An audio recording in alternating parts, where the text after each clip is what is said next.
Good morning. Good morning. I am going to feast for a moment on this space that we have here, the New Vision Center, and what I absolutely love, that it doesn't stop right there at those walls, but that it continues to go on and on and on and on and on. We're going to hear a lot today about ripples, and I'm feeling one of those right now. The ripples of the love that is present here, rippling out into the world. So thank you for being here. Thank you for being part of it. So good. So good. So, our talk title today is It Takes Only One. It takes only one. And I think I want to start by positioning ourselves in this beautiful annual theme. The annual theme that every path leads home. And who came up with the theme? Yes, I like that.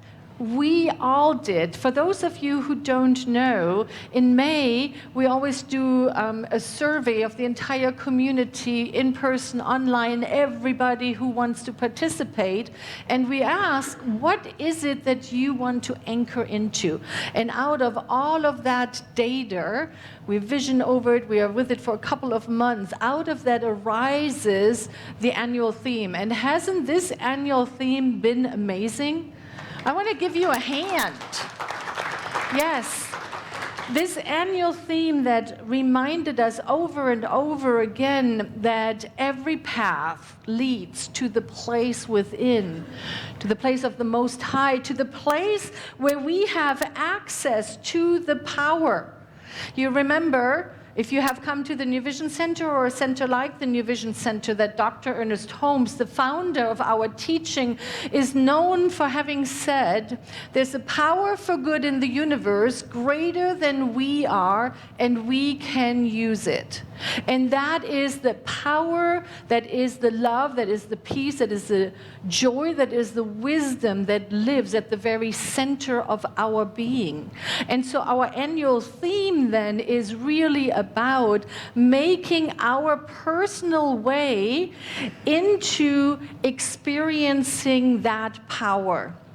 And I don't know if it has done it for you, but it sure has done this for me.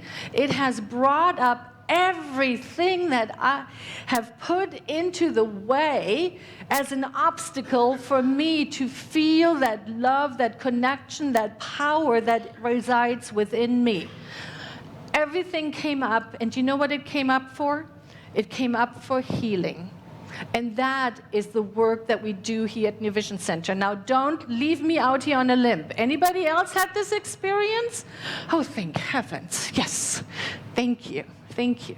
So that's the work we're doing here. Every Sunday throughout the week, we show up and we say, okay, I believe that there's a power for good in the universe and that it wants to be known through me as me.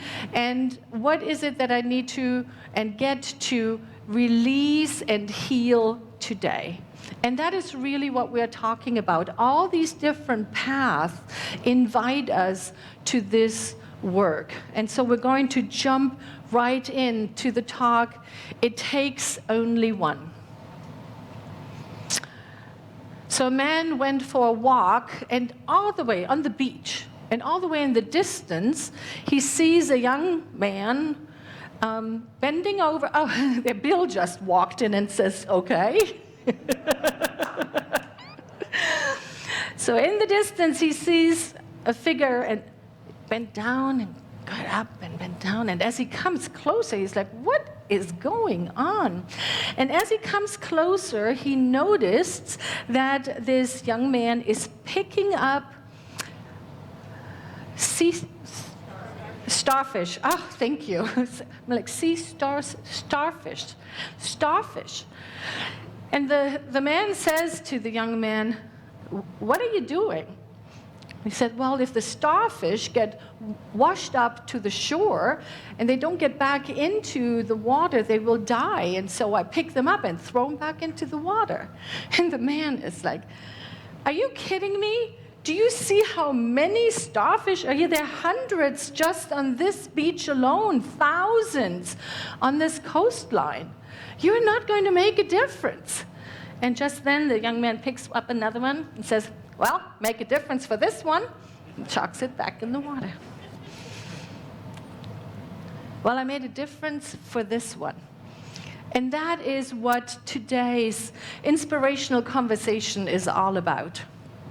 For us to not get overwhelmed by all the things that could get made right in the world, but for us to find what is mine to do. What is mine to do? Where am I to reveal the power of love? What is mine to do? And so I want to start by, everybody close your eyes here at the sanctuary, and unless you're driving, also on the online community, and just take a moment and make it personal.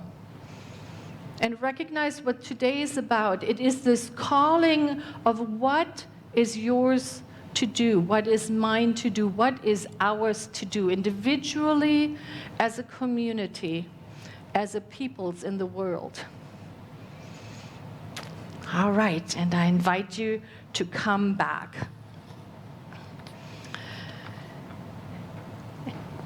And so what is important to remember is whatever we do ripples out in the world. And as I've done this research for this talk today, I came across a couple of rippling out stories that I want to share. One is of Maria Montessori, who in the early 1900s discovered that children, especially children with autism, really benefit from hands-on learning. And it is over 100 years ago, and you know that Montessori schools are still everywhere in the world, yes? My youngest daughter went to a Montessori school in Germany and benefited greatly from that approach to learning while she was trying to learn a second language at an early age. So there's one example, but we can come closer to home. We have a wonderful community member, and I actually see her over there, Jodie Floyd, who has a business in Rocky Point. Now in Rocky Point, if you have ever been to Rocky Point, have you noticed that there's a lot of dogs on the street there? Yeah, there's just a lot of street dogs. Well, Jodie found a little one that had fallen into the water. And so they rescued it, took it to the vet, and helped it, and now has a home in one of the businesses that she owns down there. That is an example of doing one thing, not being discouraged by seeing all that needs done, but doing one thing. I thought about New Vision Center. What is the work that New Vision Center does in the world? As you know, we are in our third quarter of collecting food for hungry families and children right in our neighborhood. The second box is almost full, continue to bring things in, and we have funds that have been given, and we're going to fill up another box. And it's going to the children that will have food to take home to their families. Do you see the ripple? Do you see the ripple? We have a slide from Bell Hooks, who says this: "The world would be a paradise of peace and justice if global citizens shared a common definition of love, which would guide our thoughts and actions." That is what we do. That is what we are called to do. Find out what is your expression of love and give it freely into the world. We all ripple out. Now we can also go the opposite way.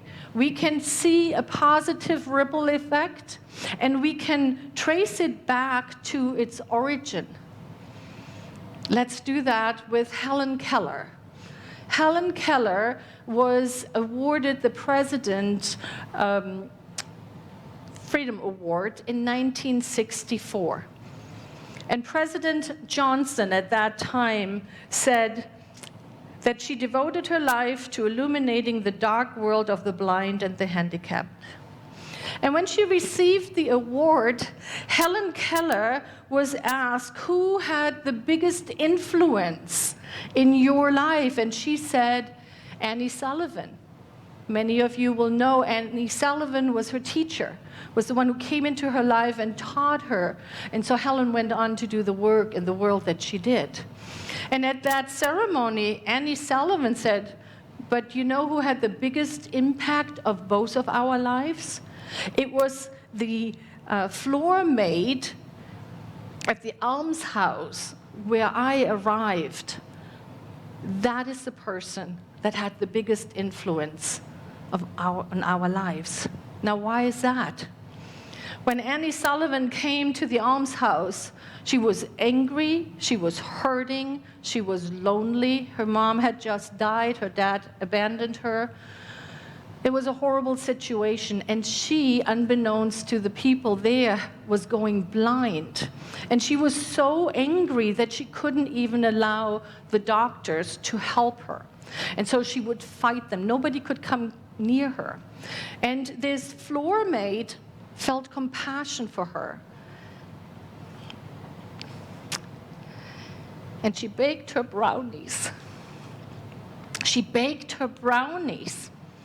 And that was what allowed Annie to open up just a little bit, enough to eventually allow the doctors to help her.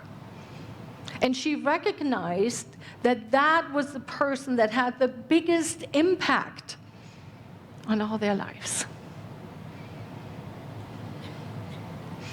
Love that story. Absolutely love that story. So then, what does this all mean to us? To us individually, to us as an organization? I think it means to us that it behooves us to ask ourselves, where, how, what can I do? What can I do to ripple out? What do I want to ripple out into the world from me?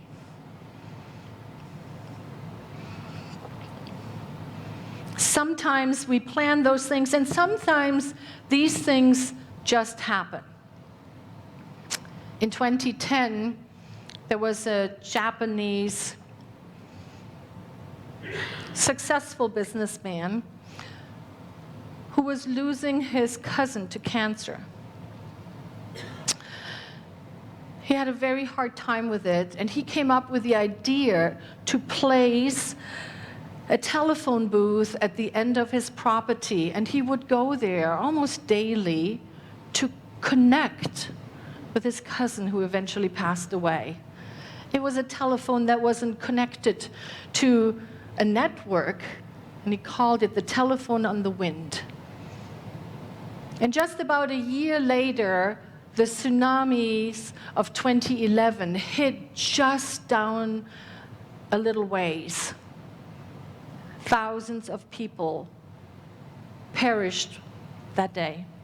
And so he opened up his property, and he opened up the space for people to come and use this telephone to connect with those they didn't have a chance to say goodbye to, or to connect with those who they used to connecting to and really missed just picking up the phone and calling. What he recognized is that it takes every person, that we have to change our relationship in order to connect with those who have gone. This is what he says. He says, you need to get your own feelings in order before you can talk to someone else. And I believe that's true if we see each other face to face, or if we connect with someone who has passed on. You need to emerge from the tragedy, from the shell of pain you have been encased in. And so Mr. Itaru, I believe it's pronounced, opened his space, and you know that to this day, thousands and thousands and thousands of people have made the pilgrimage here. Talk about a ripple effect. This ripple went out into the world. And some time ago, the son of our own Larry Hartstein found one of those telephones on the wind somewhere in the world. I have to say, I don't even know, maybe Canada? Because they have gone all over the world now. And he used it. And then he talked to his dad about it. And those of you who know Larry, you know what happened next. Yeah. Larry talked to me and to a couple other people, and Larry also talked to our beloved Ron Owen, who the very next week or so walks into a second-hand store and finds a telephone booth. I think we have a picture of that one. There it is. There it is. And you know what's coming next? This is a telephone booth that is going to be installed in our peace and meditation gap. Yes.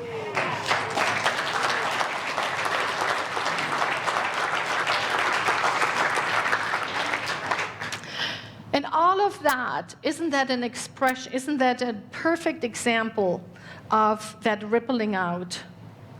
Seamus Herning. Now I have tears in my eyes, I can't read it. Seamus Heaney says, I have begun to think of life as a series of ripples widening out from an original center. Close your eyes. Close your eyes and feel yourself as that originating center.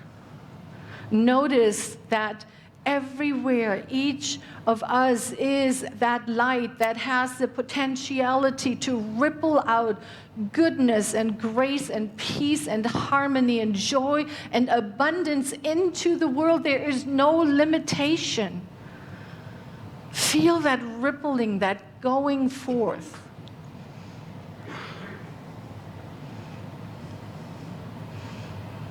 But it doesn't stop there.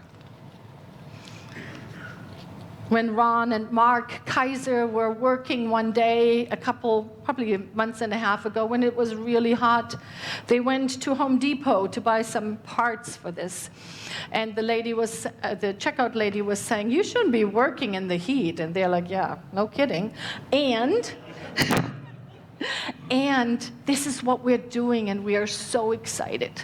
We're so excited. So they tell the story, and the lady says, oh, I will be able to talk to my son. And we haven't even installed it yet. The woman who has created a website that shows where all in the world these telephones of the winds are installed, she sent us a rotary phone. So we're going to have a rotary for the youngins in the room. It's a phone, you put your finger in a number and you turn it. Ah, I get goosebumps. It is so, so excited. And the idea of all of this, of all of these stories, is for us to feel that it's possible, that it doesn't take whatever we make in our mind up that it takes to do something, that we have to allow ourselves to ripple out the good into the world. And that is the invitation, the affirmation that I want to have for all of us. I'm going to come down here, everyone together, and at home, let's say this together. The power resides inside of me. Again, the power resides inside of me. And if power doesn't work for you, use love. The love resides inside of me. The wisdom resides inside of me. See what quality works for you. And then be willing to take a stand and allow that quality to ripple out from you into the world. Now I have 4 invitations, missions possible, right here. They're very quick, they're easy things. Let's go ahead and engage in them this week, and I guarantee you that by next Sunday when we come back together, you're going to feel different. The first one is smile. Smile. It is infectious, and the good kind of infectious, right? It is infectious. It helps people. That joke landed right over here. I love that. It's a good kind of infectious. It's saying to the world, I'm a safe place. You can talk to me. Smile. The second, mentor someone something.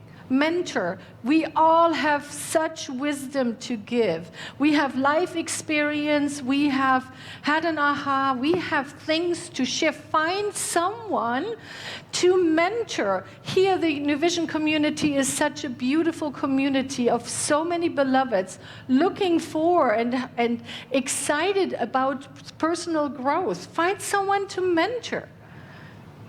The third thing is forgiveness. Forgive. Just pick something this week and just engage in this idea of forgiving, of letting go what happened, of not engaging in your thoughts in it. It is the first ripple of healing in a world of chaos. Forgive. The person who cuts you off, the person who cut you in line in front of you, the person who hurt you 25 years ago. Just forgive. Forgive. And last but not least, pay it forward. Pay it forward. Do something. Somebody has done something good for you, because otherwise, beloveds, you wouldn't be here. We all need one another. Find something you can do for another. Pay it forward. Pay it forward. Those are the 4 things. Smile, mentor, forgive, pay it forward. Are you in? Yes. I'm so grateful we're on this journey together. Thank you.